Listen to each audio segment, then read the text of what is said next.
Hey guys, what if I told you that a vegetable sitting in your kitchen can actually heal your digestive tract?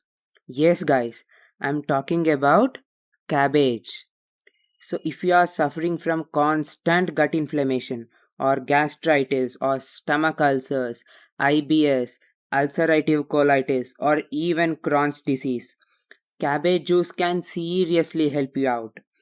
Researchers have been studying cabbage juice for years now because cabbage actually contains nutrients like vitamin U, vitamin C, and l-glutamine, and it also contains sulforaphanes that can actually repair your gut and it can heal your ulcers.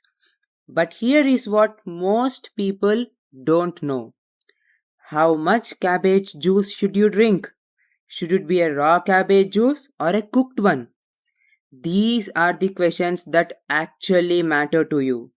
And I have explained everything in my latest video, including the scientific research and the correct way to prepare cabbage juice and even how much to drink. So if you genuinely want to heal your gut naturally, check out the video in the description below.